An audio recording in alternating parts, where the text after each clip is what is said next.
Yo, yo, yo. What's going on out there? What's going on? What's going on? What's going on? Back with some more NBA player breakdowns today. Checking out what's inside of Joel Embiid's bag. But before I go on with this video, make sure that you like, subscribe to my YouTube channel. The comment section is below if it's something that you want to see, a player you want me to cover, drop it in the comment section below. If you're live right here with me on Twitch, you can also drop that in the chat box down there. Let me know what player you would like for me to cover in future streams, future videos. Um, also, if you have any kind of constructive criticism, let me fix this camera right quick. Any kind of constructive criticism about the show that I can look at and help improve the show, I'm all in and open for that as well. Um, what else? What else? What else? Follow me on Twitter at Coach King 2K to find out which players that I'm gonna be checking out the day that I go live, which is Monday through Friday, 4 p.m. Eastern, 4 p.m. Central, 5 p.m. Eastern time. But I usually post on Twitter around 2 o'clock, between 2 and 3 o'clock every day, which player that I'm going to be breaking down. And like I said, today, we're going to be checking out Philadelphia 76ers superstar Joel Embiid, the big man who had a pretty good career so far. This year, stepped up his game a little bit in a few different areas. Same thing with a lot of these players. They come in the league with a skill set that just need to figure the NBA game out, the pace and the speed of it, and figure out defenses and things of that nature. So it takes time for some of these players to really get in their bag. And Joel Embiid, going into his fourth year in the league, definitely has found a different stride. Maybe it's because of the player that they acquired this year to give him some space to operate. Three ball percentage has shot up a little bit over 40%. So we're gonna check him out, see what he likes to do, where he likes to get his shots set. These are the things that I call what's inside a player's bag. How they score the ball. Things that they're very good and efficient at. So that's what I consider, in a player's bag, and it varies from different position to position. Like a guard could have crazy handles, like a Kyrie who can get to his spots and pull up on a dime and switch that thing with efficiency. That's a tool that's inside of the bag that that he likes to use. Joel Embiid is a switch arm and knife type player. He's good on defense, good on offense as well. He got various different spots on the floor that he can get busy from. The post, mid post, low post. He can kill you there. He can kill you with the little mid range. He can kill you with some little handles too for a big man. Enough so he can get to his spot. Euros. He got a lot of game in his bag. So we're gonna check it out. Look at the highlights right here. This is a 45 point, 16 rebound, career high, 5 steal game versus Miami a few weeks ago. So we're gonna check it out, see how he got these points, and then we'll probably, if we have some time, because I'm gonna start cutting these videos short. I've been going 45 minutes, 50 minutes with them. I'm gonna try to keep them down to like below 30-minute mark. So depends how long it takes me to break down these highlights. We might look at some Philadelphia 76ers offense, but if not, then we'll get straight to the stats and the analytics of Joel Embiid's game. But let's go ahead and start it off with the highlights. And let's see right here. Had the 3 ball, decided to take it in. Let's check that out again. Coming down right here. Transition. 3 ball. He probably wanted to get in rhythm. Saw the defense coming, didn't have enough time to get in rhythm to take one more dribble and then pull up. Got the defense coming behind him. So he decided to go ahead and take this 3-on-3 challenge. And the result for that is a little Euro step off the, and then swish. So that shows a little nimble feet, and was able to slow down, hit the brakes, and then go into a little Euro, and then drop the little mid-range jump shot in right there. Right here we see him on the post, mid post area, ISO situation over here. He has I think there's a Chua, the rookie, on him. And, that's like Joel Embiid, 6'11", 7 feet, 280 pounds. This guy right here, probably gonna have to get in the gym a little bit more if you want to guard the NBA player. Like I said, this is a rookie. You gotta get in the weight room, get some meat on the bones to guard a guy like this right here. So one power dribble, he's already in the paint, and a little post fade, money ball. So he's seen the ability to put the ball on the deck, get to the paint, Euro, little mid-range floater jump shot, however you want to call it. Then he got in the post, one power dribble, and then post fade. Got him all balanced and post fade. Right here, we got a little tip in right there. Like I said, offensive prowess, little guy, Chua, too small. Plus, he was under the goal anyway. Joel Embiid, perfect position to get that rebound, tap in, put back. Here we go again on got the mid post area again. Face up. So we're looking at the face up game right now. Let's see what the face up game look like. You have Scott out here who's very capable of hitting his shot. And then we have I don't know who this is right here, number 2, who's in help position, close that gap, giving only the baseline, or like you got a face up position right here. So we'll see what happens if he pulls this mid range, and because he got help right here and got this guy looking to go over in case he needs to cut off this baseline. So let's see what happens. Jab step, and just pull up right there. Nice little mid range. So we got the mid range going right there. Again, same action, same area of the court. This time a little further out, so he got a little room to put the ball on the deck, put his body inside of a Chua. Like I said, need to hit the weight room a little bit more, so he can easily get him off balance with a drive here. And let's see how he finishes. Yeah, just too big, too strong. Pushed him all the way under the goal, easy layup. And we got him in trail position right here, comes down, fakes the slip. Fakes the screen and just go ahead and slip that. That's a oop. That's a nice read by them. Beat him, got on the same page. It's just chemistry right there. Here we go right here at the free throw line. Pump fake. Got 3, drawing all kind of attention right here. They're not going to be able to stay here long. Let's see what they do if they fan out. They stay anyway, and he just pulls up mid-range. Blinders. That's what you call 2K blinders right there. He just didn't care. Catch it at the top. Puts it on the deck. Again, power, Euro, dunk. Chua no match for him, just too little. Not his fault, just too little.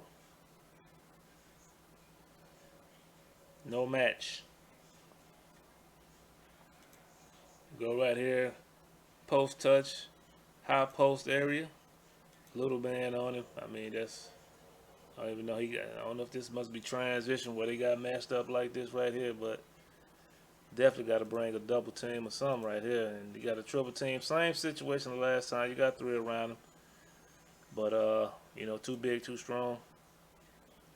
Just goes right through. And he gets the and one.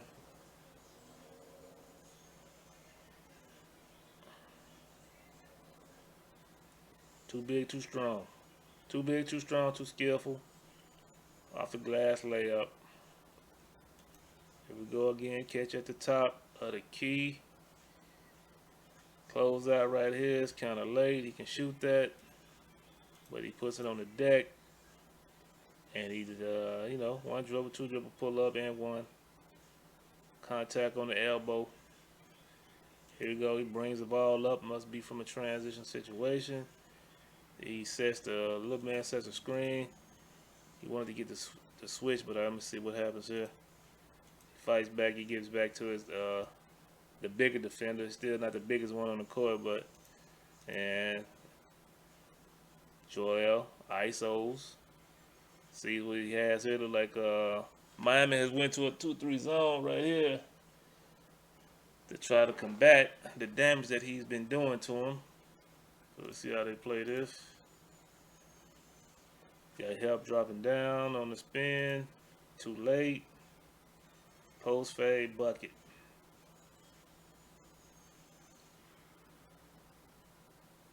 Again, we got another catch at the top of the key. Spread out, space out, puts the ball on the deck. One dribble, pull up, bang. So we looked at, let's just pause right here, just look at some things that we've seen so far. Very skilled big man, 7 feet, 270, 280.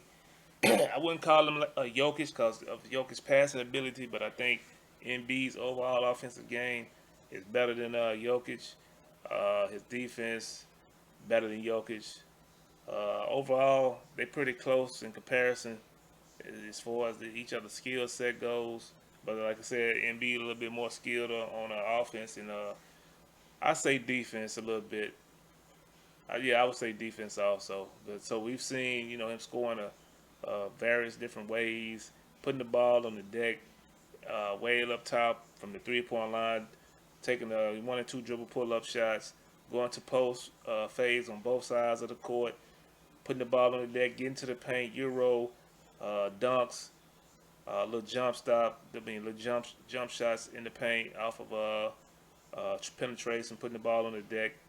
So we've seen a multitude of different ways that he can score the ball in different spots on the floor. So that makes him a deadly player, along with the length, the strength, and the skill set. So a lot in his bag. Let's continue to watch and see what else we have. We got a little bit more time left in this video. It's a replay from last time. Left hand dribble, pull up with the right, boom. That's special. That's special right there. That's special. That's special from a 7-footer, man.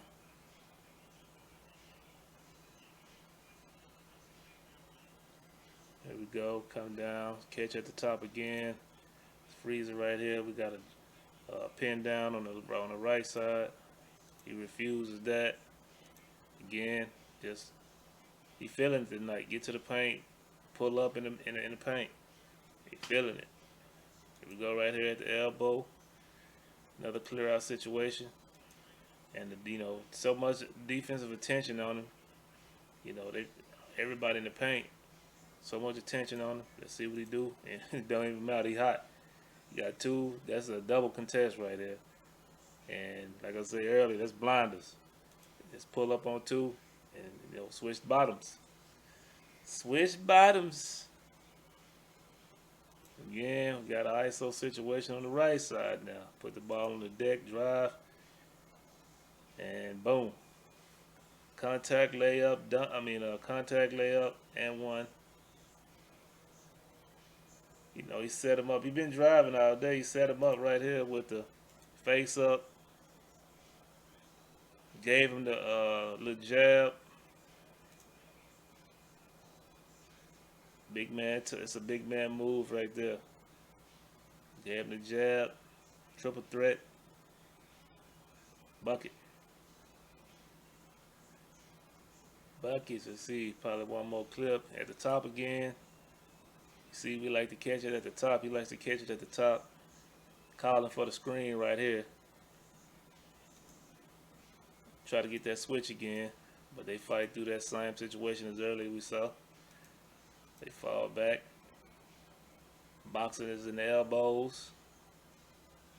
And yeah, that's attention. It's just on him to stop him. Boxes and elbows right here with the defense they got. Contest again, just a little step back. Yeah, he hot. He's hot. So yeah, we saw what the man has in his bag. This is one of those nights he just went off though, but he's averaging close to 30 points a game. So get nights like this to get your average up to 30 points. So he's had a few more games where he's dropped 30. Double doubles. One thing about it though, he's an offensive minded big, offensive minded player. He doesn't pass the ball much. Once he gets the ball, he looks to score. I think that's one thing that he has to improve, and he will improve.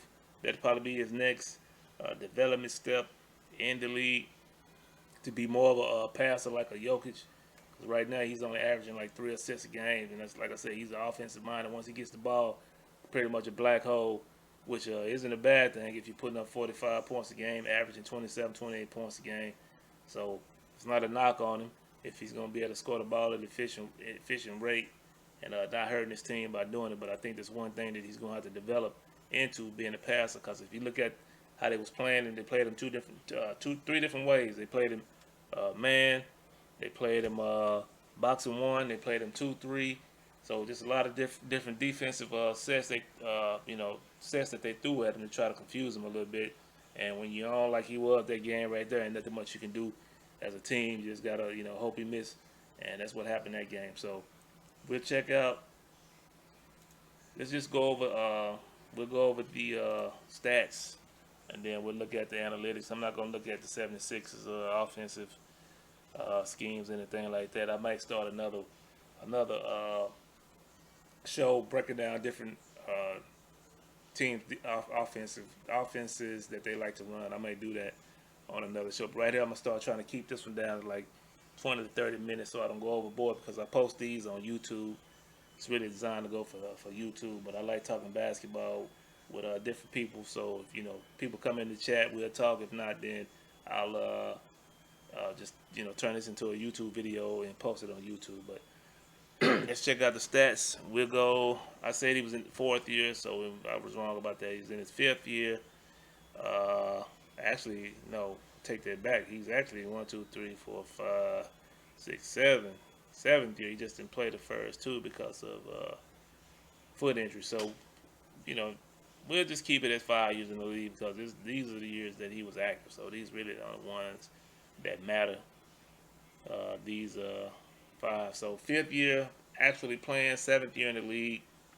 We can compare here. Came back 16, 17, only played 31 games. One thing about him, he's not a reliable person, not a reliable player. Only averaging, looks like probably around 50, something between 50, 55 games a season. Like his words average would be at somewhere around 50 games a season, compared to just threes to 50, between 50 and 60. Because I'm not gonna put this one in the equation, since this is only 14 games into the season. He's played 14 of those games. So probably anywhere between 50 60 average, and that's not good for your star player. He has to play up in the 70s. When we have 82 game season. This year the season is cut short. I believe down it's like 77, 72 or 77. So he has to be available for at least 70, 72 games if you're gonna have your team. You definitely got to be there for the playoffs. So that's one thing he has to work on. He's been injury prone throughout his career. Weight issues, things like that. Being big, a big guy like he is, and he just got to, I don't know, but a lot of big guys like that have foot injuries and foot problems and leg problems like that. So it's just something that the team have to monitor, make sure that he's ready for the playoffs. But anyway, when he does play, he's averaging 30 minutes, 30, 31, 32 minutes a game. So that's good. 30 for his career. I'm just gonna compare the years, probably the last 2 years that he's played. We look at the field goal attempts. They're down compared to his 3rd year, but it doesn't matter if we're looking at efficiency and points per game, production. Really doesn't matter. That means that he's getting better. He's getting efficient. His gameplay is becoming more efficient. So that's always a good thing when you're talking about these players. You're looking at their percentages, their points per game, and then you break that down and you look at usage rate, which we'll do shortly, and then that'll give you a glimpse of what type of player you're dealing with. So field goal percentage is up, 55% compared to the last few years where he's been in high 40s, and then you look over here, the 3-point percentage and attempts, they've pretty much been the same all through his career. Shoot three this year, and you'll see the jump right here, almost .70, shooting over 40%, which is a great number. Especially, I mean, that's for any player, but you're talking about a big 7 feet who's has a little bit mobility in his game. That's great, 40%. Then you look at this is what he's shooting mid-range, 2-point percentage in the paint, etc. Everything inside the 3-point line, 58.9%, almost 6%, and that's great. Then you look at here the big jump in the effective field goal percentage, which is almost 60%, 59.2 versus 51.2 previous years. And then of course look at free throw attempts; those has gone up from last year, which is a good thing. The free throw attempts are higher this year than it's been in the entire career, which is always a good thing. And then you're knocking them down at 83.3%, and that's also great and fantastic for a big man. Usually, big man don't shoot this great of a percentage, so that just shows he has a great touch on his shot, and gives his ability to not only knock down these free throws, but knock down mid-ranges that we saw in the videos. We didn't see him shoot any threes in that video, but he's capable of doing that, as we can see right here. 3 attempts, 40% a game, which is great. The rebounds have gone down this year. The offensive rebounds, I should say, has gone down this year from almost 1 percentage. The defensive rebounds going up a little bit. So overall, the true rebound percentage is pretty much the same. He dropped off from his third year, active year, but still pretty good, averaging a double-double. So that's good. This is what we talked about earlier. The assists, 2.7 in his career. He's on the average 3.1. This is something that he's going to have to improve on for the 76ers to become a contender, because the teams are going to double. They're going to send triple teams at him. They're going to send different kind of defenses at him, and he has to be able to make those passes out of those doubles and not force those shots, because those shots that he did take, even though they went in, those are not good shots, and those are shots that he's going to have to look to turn into assists for his teammates in future games. So that's something that we should see him improve on in the next couple years. And here we go with the steals. Steals are down, but blocks 1.4 is another thing. I said he's great defensively. That doesn't mean steals and blocks makes you the greatest defender, the worst defender. As long as he's able to contest shots, be in the right position and things of that nature, that consider you to be a good defensive player, and what you do against your opponent as well. So all that factors into being a great defensive player, your defensive rating, and things of that nature.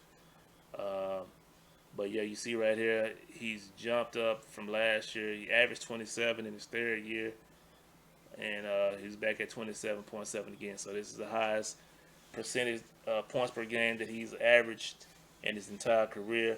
And like I said, we'll take that down and look at the advanced stats, and we'll compare that to what we've seen here. And like I said, you can already tell by looking down here at we'll go straight to the usage rate, because this, like I said, this is a stat that I always look at and compare that to the regular stats, and we give us a bird's eye view, a glimpse at the player that we're looking at and how well they're doing for their team and their efficiency for the team. So as we look here, we got 31.5 lowest in his career, but we're gonna go straight back up here.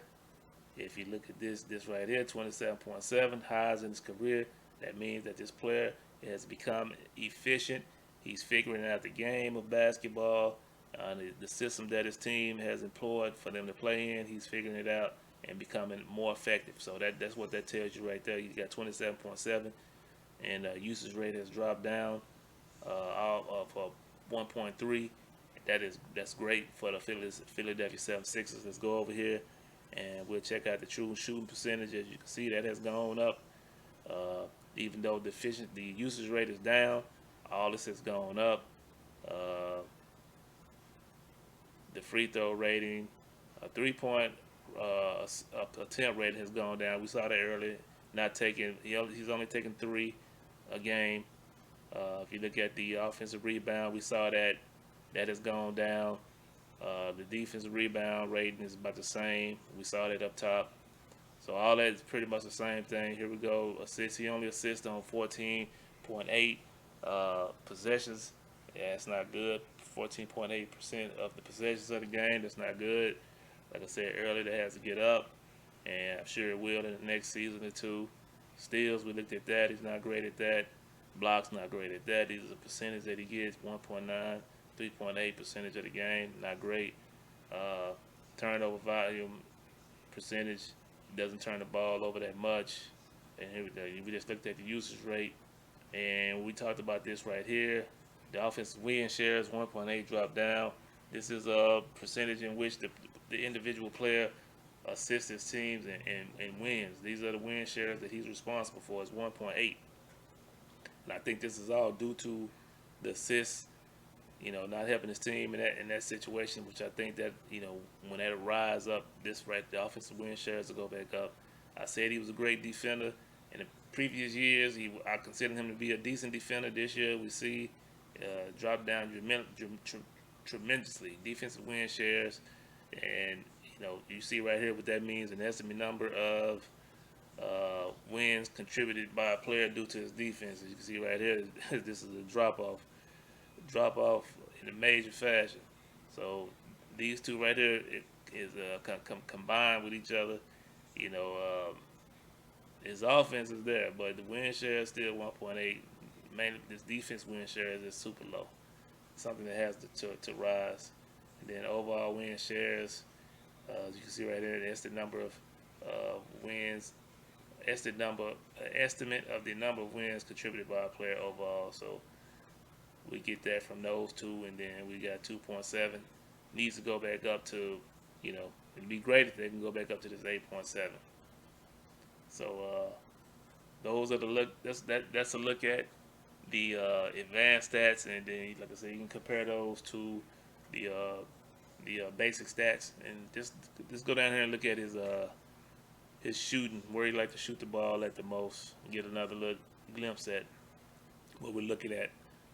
Field goal percentage, this is gonna carry over from what we already seen up top. So this field goal percentage is the same. All is gonna be the same, but we're gonna look at where he's effective at on the floor. So we're looking at percentages of field goal by distance. This means this gonna show you from from the rim on out to 3 feet, 3 feet to 10, 10 to 16 feet, and 16 out to the 3-point. And then it's just 3-point.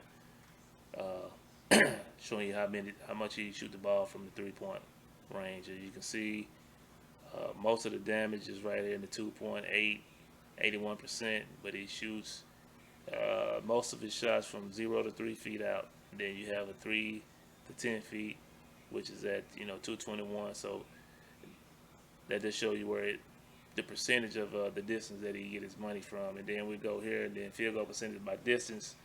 As we see here again, in the 2-point range overall, it's 58.9, and then from 0 to 3 feet out, which is what we looked at earlier when it's in the post, and then getting in the paint. It's going in the paint easily because of that big frame, big body strength, shooting 78.4 there, and then from 3 to 10 mid-range area, 4 to 8. Then we got a little deeper mid-range outside the paint, free throw line out, towards the short corners, shooting 53.2, and then from 16 feet out, a little further out, close to the 3-point line. Between those areas I just said, of course, and out to the 3-point line, 63.6, and this shows you right here is 3-point percentage, which showed you up top. He's shooting 40.5% from 3-point range. So all these are great offensive numbers right here. So just a glimpse at what Joel Embiid does. Right here we can look at dunks. He dunks the ball at 0.32% of the game. Not really shoot the ball a lot from the corner threes, but when he did the ones that he has shot, he's 100% from there. Doesn't take too many heaves. So he takes good shots, but except for the ones that I told you earlier about, those contested shots when he draw double teams, the ones that he has to learn how to pass out of. Uh, but no heaves. And yeah, so that's what we're looking at right here. 6 dunks on the year. And these are the numbers we're looking at. So as far as offense goes, the efficiency and his usage, all that right there is a thumbs up, and it's great for the team offensively. I think the reason why the shares are down because he hasn't been good defensively, or the team hasn't been good defensively. It's a combination of all things when you're looking at analytics and advanced stats. It's a lot of formulas and a lot of data and a lot of numbers that goes into those things. Um, so I don't know what the 76ers record is right now. I believe they are. I'm sure they are. Let's look at it. We don't have to guess. Let's just look at it. See what their record is. 76. So they're 12-6 right now. 12-6. So they at the top of the Eastern Conference Atlantic Division. Let's see.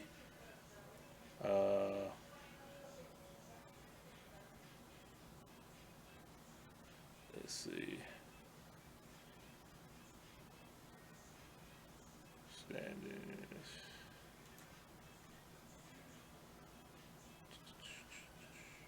So yeah, they leading the Eastern Conference 12-6. So that's good. But as I said yesterday about the Bucks, uh, this does not show you that this can be a dominant team come playoffs.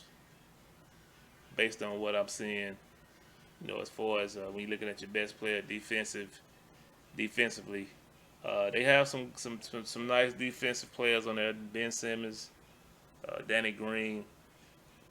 They got some pretty decent defenders on there, but it's a lot of things that's going on also. So you can't put it all on stats. You got the COVID situation, teams being without players for certain games and things of that nature. So a lot of this stuff plays into this also. So we really have to really wait until the season, get in full motion, and then they figure out this COVID stuff and how to stop losing these players for games, things of that nature. So it's still, the pitcher's still gonna have to shake up, and we'll probably see a little bit better. You have a little better idea on what's going on with the NBA, with the standings, with these teams, get a better feel of who they are, probably in March.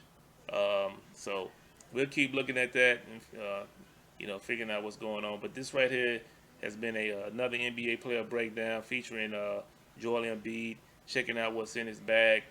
Like I said at the beginning of the show, you can always follow me right here on twitch.tv/Coach King. Please follow the channel. Help me grow this channel right here. And the videos will be posted on YouTube. You can find me on YouTube at Coach Space King 2K.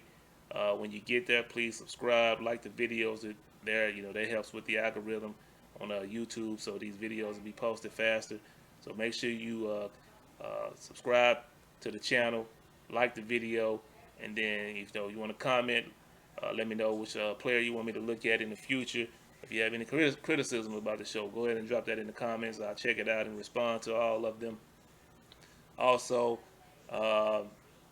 you can follow me on Twitter at Coach King 2K. Twitter at Coach King 2K. There's where you can find the players that I will be breaking down on a given day. I usually post those at between 2 and 3 o'clock p.m. Central Standard Time. I am in the Central Standard Time zone.